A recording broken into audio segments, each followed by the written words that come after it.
Section 4.4 is about writing equations in standard form. So far, you've seen how to write equations in slope-intercept form and in point-slope form.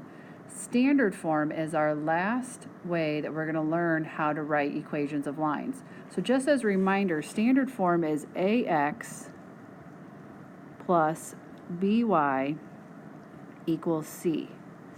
Basically, you just want the x and y on the left side of the equal sign and the constant terms, so numbers that don't have a variable, on the right side.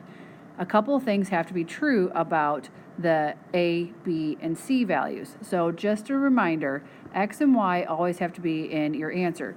Just like we had y equals mx plus b, we had to find numbers for m and b, but x and y were always in our answer.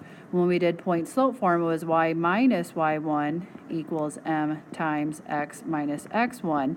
And we had to find numbers for the x1 and the y1 and the m, but the x and the y stayed in our equation. Again, this is true for standard form. The x and the y always have to be in the equation, and we just need numbers for a, b, and c. And again, certain things have to be true about those numbers a, b, and c. So the first thing is that a cannot be negative. To get rid of the negative sign, multiply the entire equation by -1. Multiplying the entire equation by -1 basically just changes everything to its opposite. The second thing that has to be true about the a, b, and c values is that there cannot be any fractions for your a, b, and c values. In order to get rid of the fractions, multiply the entire equation by the least common denominator.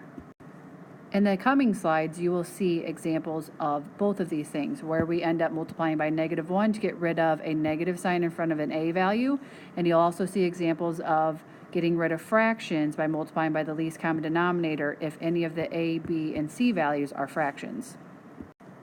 Example number 1, write an equation of the line in standard form.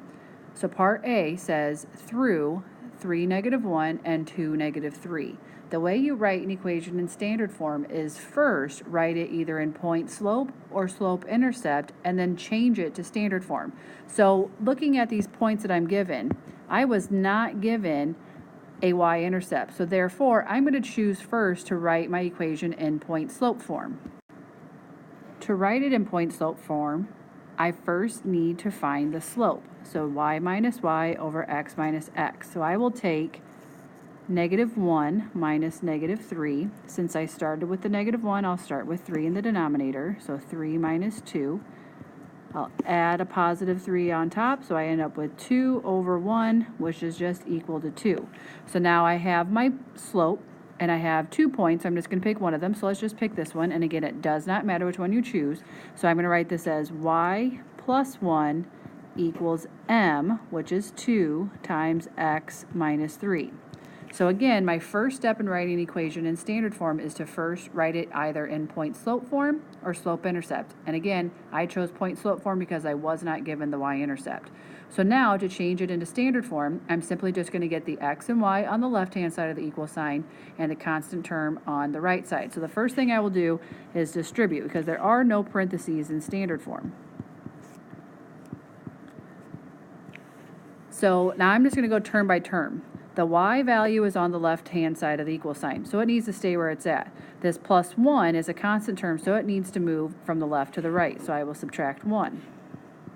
So now I have y equals 2x minus 7. Just to give myself some more room here, I'm just going to scroll up a little bit. So now, going again by term, I have the y on the left side. I have my constant term on the right side. Now this 2x is on the right, and it needs to go to the left. So I'm going to subtract 2x from both sides. In standard form, the x value is before the y value. So instead of writing it as y minus 2x, I'm going to flip it around and keep it as -2x plus y. The y was positive, so it stays as plus y. Now remember, this is now in standard form, but remember, I cannot have a negative sign for my a value. So the a value is a number in front of x, and that number cannot be negative. So in order to get rid of that negative, I'm going to multiply the entire equation by -1. I have to multiply the entire equation in order to keep my equation equivalent to what I started with. I cannot just multiply the negative 2x times the negative 1. I got to multiply everything. So distributing here, even the number after the equal sign, I would end up with positive 2x minus y equals positive 7. Remember, multiplying by a negative 1 changes everything to its opposite. So it was a negative 2, became a positive 2. It was a positive y, it became a negative y. It was a negative 7, it became a positive 7. So this is my final answer of the equation of a line going through those 2 points in standard form. Example number 1, part B. We're still writing the equation of a line in standard form, but this time it's through 0, 5 and 2, 12. So remember, the first step in writing equation in standard form is to write it either in point slope or slope intercept form. I'm going to choose slope intercept form this time since I am given the b. The 0, 5 is the b. So the only thing I need to do is find the slope. So y minus y over x minus x. 12 minus 5 over 2 minus 0. I end up with 12 minus 5 is 7 over 2. So my slope is 7 over 2. Again, this is the b. So I'm going to write it as y equals 7 over 2x plus 5. So remember, standard form is ax plus by equals c. So I want the x and y terms on the left side and constant terms on the right side. So going term by term, I'm going to decide if the term needs to stay on the side it's on or go to the other side. So starting with the y value, the y is on the left-hand side and it needs to be on the left-hand side in standard form. The 7 over 2x is on the right. The x term has to be on the left. So I'm going to subtract 7 over 2x from both sides of the equal sign. Remember, the x value should be on the left side of the y value. So I'm going to rewrite this as negative 7 over 2x plus y equals 5. And the 5 is our constant term. It's on the right side. It's going to stay on the right side. Now, we are technically in standard form, but remember, we cannot have any negative numbers for our a value, the number in front of x, and we also cannot have any fractions. So to get rid of that negative sign, that negative 7 over 2, I'm going to first multiply by a negative, and then to get rid of the fraction, I need to get rid of that denominator of 2.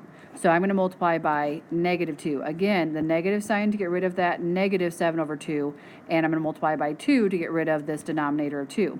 And remember, whatever I end up multiplying by out here, I have to multiply everything in the equation by that number to keep my equation balanced. So first I'm going to take negative 2 times negative 7 over 2x. So negative times a negative is a positive, and 2 times 7 over 2, the 2's cancel, leaving me with the 7. You're going to typically be left with, whenever you multiply by the denominator, you're going to be left with whatever the numerator is. So in this case, it's 7x, and then I'm going to take negative 2 times y, and then I'm going to take negative 2 times positive 5. And there is my equation through those 2 points in standard form. And again, remember, you have to write it either in point slope or slope intercept form first, and then transfer it into standard form. Example number 1, part C.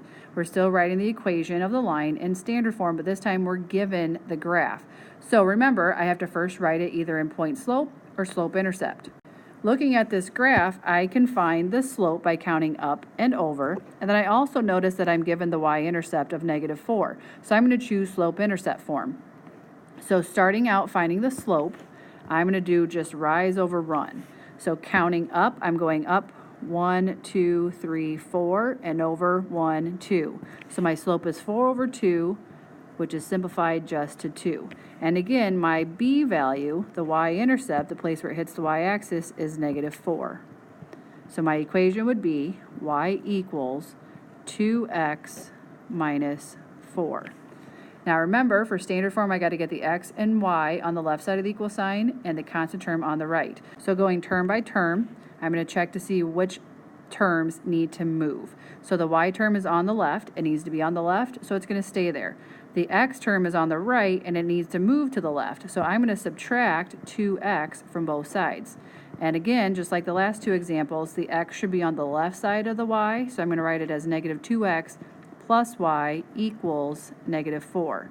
Now technically I'm in standard form, but remember that the number in front of x cannot be negative, so I'm going to multiply the entire equation by a -1. Unlike the last time when I also had a fraction, so I had to get rid of the fraction at the same time. So multiplying by a -1 just changes everything to its opposite, so it should be positive 2x minus y equals positive 4.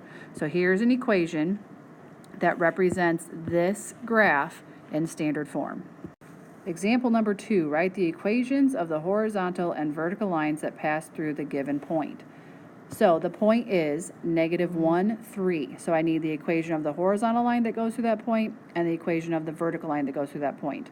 So we're going to use this graph in order to help that. So let's graph that point, -1, 3. So I'm going to go to the left 1 and up 3. So first we need the equation of the line that is horizontal going through the point -1, 3. So horizontal line, remember, we have HOI to help us remember that. So it's a horizontal line with a slope of 0 and a y equals equation. So if I'm drawing the horizontal line through that point, this horizontal line is going through the y-axis at 3. And notice that's just the y-coordinate of the point. So the horizontal line equation would be y equals 3. For the vertical line, remember we have VUX, a vertical line with an undefined slope and an x equals equation. So I know that the equation is going to be x equals. If I draw a vertical line going through this point, notice that it hits the x-axis at -1. That is also the x value of the point. So my equation is x equals -1. We can draw some conclusions here. If you are asked for the equations of the horizontal and vertical lines that pass through a certain point, the horizontal line will always be y equals whatever the y coordinate is. For the vertical line, it is always going to be x equals whatever the x coordinate of the point is.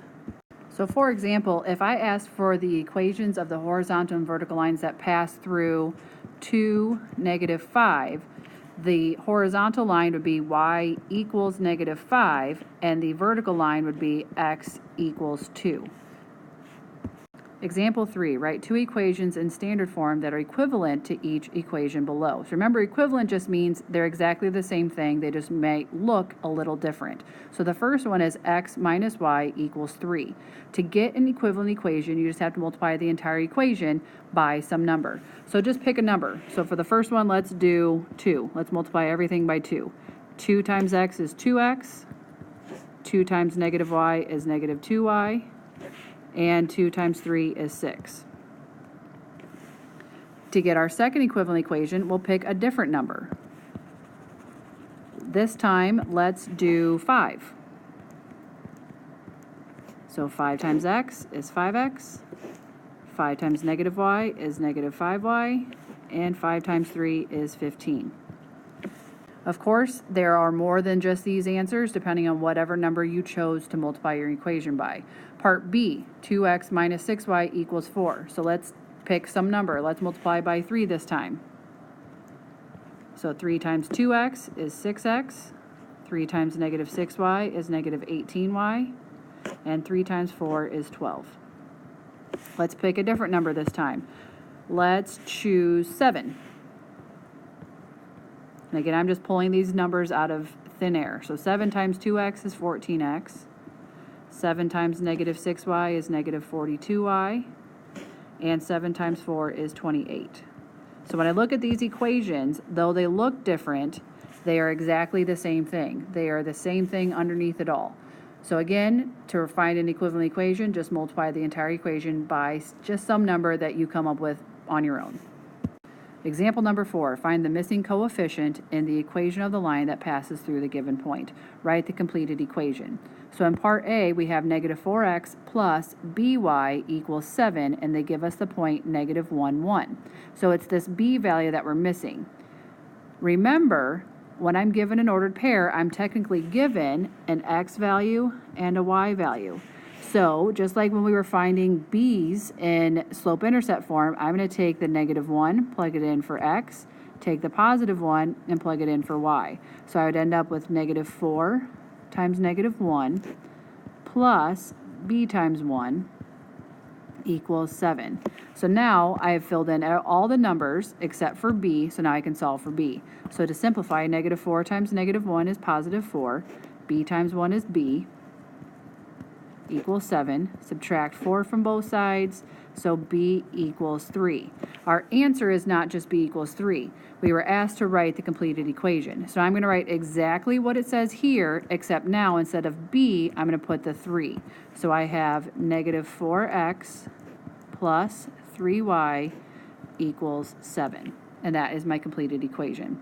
Now notice, this technically is not in standard form since I have that negative sign. But for the purpose of this problem, it's okay to leave it like that since that's how I was given the equation from the get-go. Problem B says ax plus y equals negative 3, and we're given the point 2, 11. So it's the a value that I need to find. So I'm going to take the 2 and the 11, plug it in for x and for y. So 2 in for x, 11 in for y. So I would have a times 2 plus 11 equals negative 3. I would first subtract 11 from both sides. Typically, we would see this as 2 times a, not a times 2, so I'm going to flip that around and say 2a equals negative 14. Divide both sides by 2, and I get a equals negative 7. So remember, I was asked to find that a value. So I'm going to write exactly this as my answer, except now I'm going to take that a value out and replace it with a negative 7. So I'd have negative 7x plus y equals negative 3. So again, I realize there's a negative sign in front of the a value, and that's okay, because that's what I was given originally in my problem. So that's it for this section. We will do story problems separately on a different day, but jot down anything you don't understand that we can cover in class before we move on, and we'll see you then.